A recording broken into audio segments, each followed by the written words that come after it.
பிரியமானவர்களே, ஆண்டவராகிய இயேசுவின் இனிய நாமத்தினாலே மீண்டும் ஒரு நல்ல காலைப்பொழுதிலே உங்களை சந்திப்பதிலே நான் அதிகமாக மகிழ்ச்சி அடைகிறேன். நீங்கள் எல்லோரும் கிறிஸ்துவுக்குள்ளே சந்தோஷமாக இருப்பீர்கள் சொல்லி நான் விசுவாசிக்கிறேன். அன்பார்ந்த பிள்ளைகளை, நாம் கடந்த சில நாட்களாக பழைய ஏற்பாட்டிலே ஆண்டவராகிய இயேசு கிறிஸ்துவனுடைய சிலுவை மரணத்தை குறித்து நிழலாட்டமாய் சொல்லப்பட்ட சில காரியங்களை நாம் தியானித்து வருகிறோம். இன்றைக்கும் கூட பஸ்கா அன்று ராத்திரியிலே என்ன நடந்தது என்றதான காரியத்தை குறித்து நாம் தியானிக்க போகிறோம்.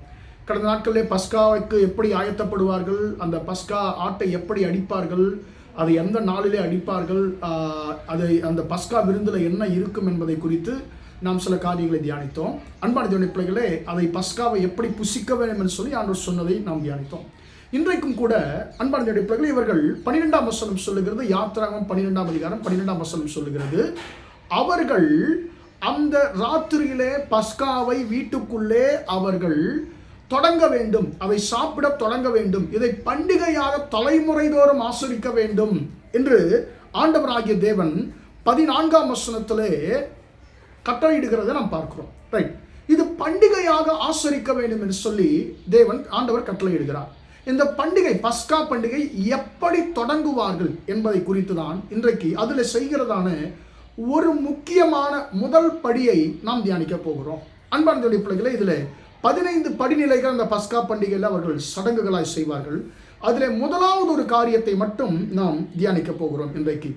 அன்பான பிள்ளைகளே, இந்த பஸ்கா பண்டிகையை எப்படி கொண்டாடுவார்கள் என்று சொன்னால், அன்பான பிள்ளைகளே, இப்பொழுது குடும்ப தலைவர் அந்த வீட்டில் இருக்கக்கூடியதான அந்த குடும்ப தலைவர் பஸ்கா ஆட்டையெல்லாம் அடித்து அது என்ன செய்வார் என்று சொன்னால், அந்த பஸ்கா ஆட்டினுடைய அந்த ரத்தத்தை எல்லாம் பூசி அவர் என்ன செய்வார் நாம் பார்க்கும்போது, வந்து வீட்டில் அந்த பஸ்காவுக்கான எல்லா காரியங்களும் ஆயத்தப்படுத்தி சமைத்து எல்லாம் ஆயத்தப்படுத்தி விடுவார். இப்போது அந்த வீட்டினுடைய எஜமானி அம்மா, அந்த வீட்டினுடைய எஜமானி அம்மா என்ன செய்வார்கள் என்று சொன்னால், வீட்டுக்குள்ளே இப்பொழுது எல்லோரும் வெளியே வேலை முடிந்து விட்டது, இப்போ வீட்டுக்குள்ளே கூடாரத்திற்குள்ளே வந்தாகிவிட்டது. இப்போ என்ன செய்ய வேண்டும் என்று சொன்னால், நடு ராத்திரி ஆகிவிட்டது. இப்பொழுது இவர்கள் வீட்டுக்குள்ளே வந்து அந்த பஸ்கா என்கிறதான அந்த மேஜையிலே, பஸ்கா ஆசரிக்கக்கூடியதான அந்த மேஜையிலே, அதன் பெயர் சேடர் என்று சொல்லப்படுகிறது. சேடர் என்று சொல்லி எபிரேயத்தில் சொல்லப்படுகிறது. சேடர் என்று சொன்னால் வரிசையாக என்று சொல்லி அர்த்தம். அன்பார்ந்த தேவனுடைய பிள்ளைகளை, இப்பொழுது இவர்கள் என்ன செய்ய வேண்டும், பஸ்கா பண்டிகையை தொடங்க வேண்டும். அந்த தொடங்குவதற்கு முன்பதாக எப்படி தொடங்குவார்கள் என்று சொல்லி நாம் பார்க்கும்போது, அந்த வீட்டினுடைய எஜமானி, அந்த தாயார் வந்து, அந்த பெண் வந்து, குடும்ப தலைவி வந்து 2 விளக்குகளை அவர்கள் ஏற்ற வேண்டும், 2 தீபங்களை அவர்கள் ஏற்ற வேண்டும். ஏற்றி அவர்கள் என்ன செய்வார்கள் சொன்னால், அந்த ஏற்றப்பட்ட தீபங்கள் மேலே தன்னுடைய கைகளை இப்படி அசைவாட்டி அந்த தீபங்களுடைய வருகிறத அந்த ஜோதியை அவர்கள் கண்களிலே ஒத்திக்கொள்வார்கள். கண்களிலே அவர்கள் இப்படியாக ஒத்திக்கொள்வார்கள். நாம் அந்த ஜோதியை கண்களிலே ஒத்திக்கொள்வது சில இடங்களிலே நாம் பார்க்கிறோம். அது என்னன்னு சொல்லி நமக்கு தெரியும் இல்லைங்களா? ரைட், ஒரு தட்டில் ஜோதி எரிந்து கொண்டிருக்கும், அதை ஒரு சிலர் என்ன செய்வாங்க, வந்து கண்களிலே இப்படி ஒத்திக்கொள்வார்கள்.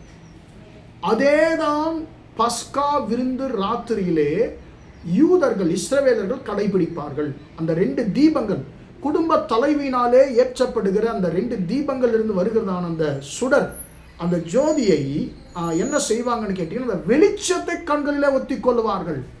இவர்கள் ஏன் கண்களிலே இந்த வெளிச்சத்தை ஒத்திக்கொள்ள வேண்டும்? தீபங்கள் இருந்து வருகிறதான அந்த ஜோதியை இவர்கள் ஏன் கண்களிலே ஒத்திக்கொள்ள வேண்டும் சொல்லி பார்க்கும்போது, கண்களை ஒத்திக்கொண்டு அந்த தாயார் சொல்லுவாங்க, நான் முறைப்படி பஸ்காவை நான் ஆரம்பித்து வைக்கிறேன், நான் முறைப்படி பஸ்காவை நான் ஆரம்பிக்கிறேன் என்று சொல்லுவார்கள். அதன் பின்புதான் பஸ்கா பண்டிகை ஆரம்பிக்கப்படும். அன்பான தேவனுடைய பிள்ளைகளே, ஏன் இந்த வெளிச்சத்தை இவர்கள் கண்களிலே ஒத்திக்கொள்ள வேண்டும் என்று சொல்லி நமக்கு ஒரு கேள்வி ஏற்படுகிறது. இது எங்கிருந்து வந்தது?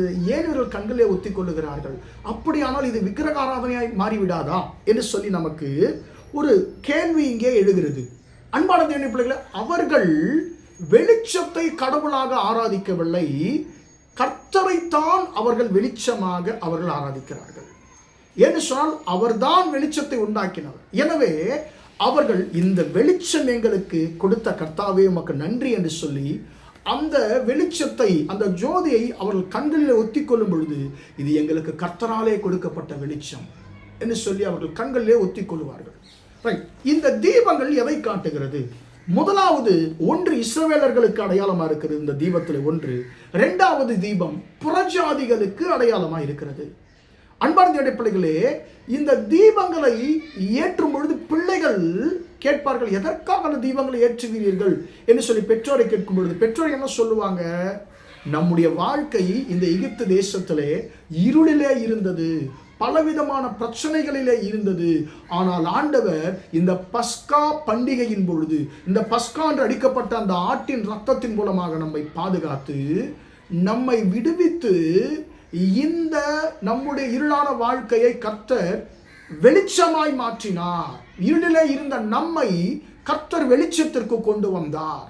நம்முடைய வாழ்க்கையில காணப்பட்ட எல்லா இருளையும் தேவனாகிய கர்த்தர் வெளிச்சமாய் மாற்றினார் என்கிறதான ஒரு பாடத்தை அன்பான தேவனுடைய பிள்ளைகளே தங்கள் பிள்ளைகளுக்கு தலைமுறை தோறும் இந்த பஸ்கா பண்டிகையின் போது இந்த தீபங்கள் ஏற்றுகிற இந்த சடங்கின் மூலமாக யூதர்கள் கற்றுக் கொடுப்பார்கள். அன்பான தேவனுடைய பிள்ளைகளே, நாம் ரட்சிக்கப்பட்டிருக்கிறோம். ரட்சிக்கப்பட்ட இந்த இஸ்ரவேலர்களை இந்த தீபம் குறிக்கிறது. அன்பான கர்த்தரால் தெரிந்து கொள்ளப்பட்ட இஸ்ரவேலர்களை முதலாவது தீபம் குறிக்கிறது. உலகத்திலே அவர்கள் அந்த எகிப்து தேசத்தில் அவர்கள் இருந்தார்கள்.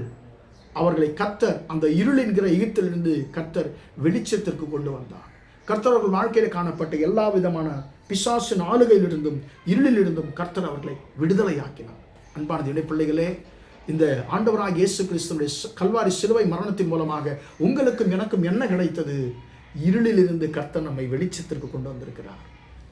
இருளிலிருந்த உங்களையும் என்னையும் கர்த்தர் வெளிச்சத்திற்கு கொண்டு வந்து அவர் நம்முடைய வாழ்க்கையிலே காணப்பட்ட எல்லா இருளின் கிரியைகளையும் கர்த்தர் நீக்கிவிட்டார் தம் சிலுவை மரணத்தின் மூலமாக. பஸ்கா பண்டிகையிலே அவர்களுக்கு என்ன கிடைச்சதுன்னு கேட்டீங்கன்னு சொன்னா, ஒரு வெளிச்சம் கிடைத்தது. இருள் நீங்கி அவர்கள் வாழ்க்கையில ஒரு வெளிச்சம் உதித்தது. அந்த வெளிச்சம் யாருக்கு அடையாளமா இருக்கிறது? கிறிஸ்துவுக்கு அடையாளமா இருக்கிறது. அன்பான தேவனுடைய பிள்ளைகளே, பஸ்கா ஆடு அங்கே தன் ரத்தத்தையும் தன் ஜீவனையும் தன் சரீரத்தையும் கொடுத்தது நிமித்தமாக அவர்கள் வாழ்க்கையில காணப்பட்ட இருள் நீங்கி அவர்களுக்கு வெளிச்சம் உண்டானது. இந்த முதல் விளக்கு, இந்த முதல் தீபம் யூதர்களை அடையாளப்படுத்துகிறது, கர்த்தருடைய பிள்ளைகளை அடையாளப்படுத்துகிறது. ஆவிக்குரிய வாழ்க்கையில பார்க்கும்போது இது ரட்சிக்கப்பட்டவர்களை இது குறிக்கிறது. இரண்டாவது தீபம் புறஜாதிகளை குறிக்கிறது. பாருங்க, அந்த நாட்களிலேயே அன்பான இன்னும் நியாயப்பிரமாணம் கொடுக்கப்படல. மனசாட்சியின் காலத்திலே அப்பொழுதுதான் நியாயப்பிரமாணம் கொடுக்கப்படுகிறது. அன்பான அப்பொழுது அதற்கு முந்தைய வரைக்கும் என்ன காலம்? மனசாட்சியின் காலத்தில் அவர்கள் வாழ்ந்து கொண்டிருந்தார்கள். அன்பான அந்த மனசாட்சியின் காலத்தில், பழைய ஏற்பாட்டின் காலத்தில் அன்பான பிள்ளைகளே, புறஜாதிகளை குறித்தும் கர்த்தர் எந்த அளவுக்கு அக்கறையுள்ளவராக இருந்தார் பாருங்களேன். எகிப்து தேசத்திலிருந்து யூதர்களோடு கூட கர்த்தருடைய பிள்ளைகள் இஸ்ரவேலர்களோடு கூட அந்நியர்களும் புறப்பட்டு வந்தார்கள் என்று சொல்லி நாம் பரிசுத்த வேதாகமத்தில் வாசிக்கிறோமே. கர்த்தர் தம்முடைய பிள்ளைகளை மட்டும் அவர் விடுதலையாக்கவில்லை, பல ஜாதியான அந்நியர்களையும் அடிமைத்தனத்தில் இருந்த அந்நியர்களையும் கர்த்தர் விடுதலையாக்கினார். இந்த இரண்டாவது தீபம் யாரை குறிக்கிறது? இஸ்ரவேலர்களை குறிக்கிறது. அவர் முதலாவது தீபம் இஸ்ரவேலை குறிக்கிறது, இரண்டாவது தீபம் அந்நியர்களை குறிக்கிறது. அவர் எந்த அளவுக்கு கிறிஸ்தவர்கள் மீது அக்கறையுள்ள தேவனாய் இருக்கிறாரோ அதே அளவுக்கு அவர் அந்நியர்கள் மீதும் அக்கறையுள்ள தேவனாய் இருக்கிறார். கிறிஸ்தவர்கள் அல்லாதவர்கள் மீதும் அவர் அக்கறையுள்ளவராய் இருக்கிறார். எனவேதான் எல்லோரும் சொல்லுவார்கள், ஆண்டவராகிய இயேசு கிறிஸ்து கிறிஸ்தவர்களுக்கு மட்டும் தேவன் அல்ல, அவர் உலகத்திற்கு தேவன், அவர் உலக ரட்சகர். அன்பான தேவனுடைய பிள்ளைகளே, எந்த அளவுக்கு இன்றைக்கு நம்முடைய வாழ்க்கை இருளிலிருந்து ஒளிக்கு ஆண்டவர் கொண்டு வந்து நம்முடைய வாழ்க்கையில ஒளியேற்றி வைத்தாரோ அதே போலதான் உலகத்தில் இருக்கிறவர்களை குறித்தும் கர்த்தர் அக்கறையுள்ளவராக இருக்கிறார். இதோடைய பாடம் என்ன? இவர்கள் என்ன சொல்லுகிறார்கள்? அந்நியனே, புறஜாதியானே, உனக்கும் எங்கள் கூடாரத்தில் இடம் உண்டு, உனக்கும் கர்த்தருடைய சமூகத்தில் இடம் உண்டு. பாரு, எங்கள் வாழ்க்கையிலே நாங்கள் கர்த்தரை பிடித்து கொண்டதுனால எங்க வாழ்க்கையில வெளிச்சத்தை ஆண்டவர் கொடுத்து விட்டார். நீ ஏன் இன்னும் வெளியே இருக்கிறாய்? கூடாரத்திற்கு வெளியே அங்கே சங்காரம் நடந்து கொண்டிருக்கிறது. சங்கார தூதன் ஒவ்வொரு அந்த ரத்தம் இல்லாத வீட்டை, பஸ்கா ஆற்றுடைய ரத்தத்தின் அடையாளம் இல்லாத வீட்டை சங்கார தூதன் அழித்து கொண்டிருக்கிறான். அங்க இருக்கக்கூடிய வீடுகளை, அந்த ரத்தம் இல்லாத வீடுகளை சங்கார தூதன் இழப்பையே படுத்தி கொண்டிருக்கிறான். ஆனால் எந்த வீட்டிலே ரத்தம் இருக்கிறதோ, எந்த வீட்டிலே வெளிச்சம் இருந்தால் அந்த வீட்டுக்குள்ளே சங்கார தூதன் வர முடியலை. அப்போ அவர்கள் என்ன பாடத்தை அவர்கள் கற்றுக் கொடுக்கிறார்கள்? அந்நியனே, நீ வெளியே இருக்காத, இன்னும் எத்தனை நாட்கள் நீ தேவ சமூகத்தை விட்டு, இயேசுவை விட்டு நீ வெளியே வாழ்வாய்? வெளியே ஆபத்துகள் நிறைந்து கொண்டிருக்கிறது. ஒவ்வொரு நாளும் ஆபத்துகள் அதிகமாக இருக்கிறது. நீ இந்த ஒளி என்கிறதான கர்த்தருக்குள்ளே நீ வா என்று சொல்லி அந்த 2வது தீபத்தை ஏற்றுவதன் மூலமாக புறஜாதிகளுக்கும் அவர்கள் ஒரு அழைப்பை கொடுக்கிறார்கள். அன்பான தேவனுடைய பிள்ளைகளே, இது அப்படியே நாம் ஆண்டவராய் இயேசு கிறிஸ்து சிலுவை மரணத்திற்கு வருவோம் என்று சொன்னால், அவர் சிலுவை மரணத்தின் மூலமாக அன்பான தேவனுடைய பிள்ளைகளே நமக்கும் வெளிச்சத்தை கொடுத்தார், அந்நியர்களுக்கும் வெளிச்சத்தை கொடுத்தார். அன்பான தேவனுடைய பிள்ளைகளே, நாம் எல்லாருமே ஒரு இடத்துல பார்க்கும் பொழுது எழுத்தின்படி நாம் அந்நியர்கள் தான். ஆவிக்குரியபடி நாம் தெரிந்து கொள்ளப்பட்டவர்கள், ஆவிக்குரிய இஸ்ரவேலர்கள் நாம் சொல்லிக் கொள்கிறோம். ஆனால் எழுத்தின்படி நீங்களும் நானும் இஸ்ரவேலர்களோ யூதர்களோ கிடையாது, நாம் அந்நியர்கள் தான். ஆனால் நம்மை அந்நியர்களாய் இருந்த நம்மை இன்றைக்கு அவருக்குரியவர்களாய் கர்த்தர் மாற்றினாரே. அன்பான தேவனுடைய பிள்ளைகளே, ஆண்டவராக இயேசு கிறிஸ்து உலகத்திற்கும் அவரை அறியாதவர்களுக்கும் அவரை நம்பாதவர்களுக்கும் ஒரு அழைப்பை கொடுக்கிறார்.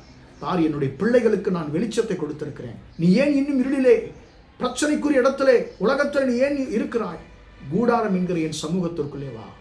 உன் வாழ்க்கையும் இருளை நீக்கி நான் ஒளியை கொடுக்க வல்லவர் என்பதை ஆண்டவர் இந்த தீபங்களை ஏற்றுகிற சடங்கின் மூலமாக ஆண்டவர் அவர்களுக்கு கற்றுக் கொடுக்கிறார். அன்பான தேவனுடைய பிள்ளைகளே, ஆண்டவராக இயேசு எதற்காக சிலுவையில் மரித்தார்? அவர் நம்முடைய வாழ்க்கையிலே காணப்பட்ட இருளை நீக்கி நமக்கு வெளிச்சத்தை கொடுப்பதற்காக ஆண்டவராக இயேசு கல்வாரி சிலுவையில் நமக்காக மரித்தார். யோவான் எழுதும் பொழுது அவர் எழுதுகிறார். 1:9 நாம் பார்க்கிறோம். யோவான் 1:9 உலகத்திலே வந்து எந்த மனுஷனையும் பிரகாசிப்பிக்கிற ஒளியே அந்த மெய்யான ஒளி. ஆண்டவராக இயேசு எதற்காக சிலுவையில் மரித்தார்? உன் வாழ்க்கையை ஒளியுள்ளதாய் மாற்றும்படி. அந்த ஒளியுள்ள தேவனுக்கு உன் வாழ்க்கையை ஒப்புக் கொடுப்பாயா? ஜெபிப்போம். பிதாவே, நன்றியோடு துதிக்கிறோம், ஸ்தோத்திரிக்கிறோம் ஐயா. மட்டுமாக இந்த வார்த்தைகளை கேட்ட உடைய பிள்ளைகளை கர்த்தர் நீர் ஆசீர்வதிங்க ஆண்டவரே. அப்பா, உம்முடைய மரணத்தின் மூலமாய் எங்களுக்கு ஆண்டவரே வெளிச்சம் கிடைத்தது. எங்கள் வாழ்க்கை ஆண்டவரே இருள் மாறி ஆண்டவரே வெளிச்சம் உள்ளதாய் மாற்றப்பட்டது. ஆண்டவரே, எங்களுக்காய் நீர் மரித்து ஆண்டவரே எங்கள் வாழ்க்கையை வெளிச்சம் உள்ளதாய் மாற்றி நம்முடைய கிருபைக்காய் ஸ்தோத்திரம். ஆண்டவரே, உம்முடைய கல்வாரி சிலுவை மரணத்தின் மூலமாய் உண்டாயிருக்கிற ஆசீர்வாதங்கள் நம்முடைய பிள்ளைகள் எல்லோருக்கும் உண்டாயிருக்கட்டும் என்று சொல்லி ஆண்டவரே நான் ஆசீர்வதிக்கிறேன் ஐயா. கர்த்தாவே, இருளில் இருக்கிற ஜனங்கள் ஆண்டவரே பெரிய வெளிச்சத்தை கண்டார்கள் என்ற வார்த்தையின்படி ஆண்டவரே உம்முடைய பிள்ளைகள் வெளிச்சமாகி உம்மை கண்டுகொள்ளட்டும் என்று சொல்லி ஜெபிக்கிறேன். இந்த நாள் முழுவதுமாய் உம்முடைய பிள்ளைகளோடு கூட நீர் இருந்து நடத்தும் இயேசு நாமத்தில் ஆண்டவரே நாங்கள் ஒப்பு கொடுத்து ஜெபிக்கிறோம் பிதாவே. ஆமென், ஆமென். பிரியமானவர்களே, கர்த்தர் உங்களை ஆசீர்வதிப்பாராக. Praise the Lord, praise the Lord.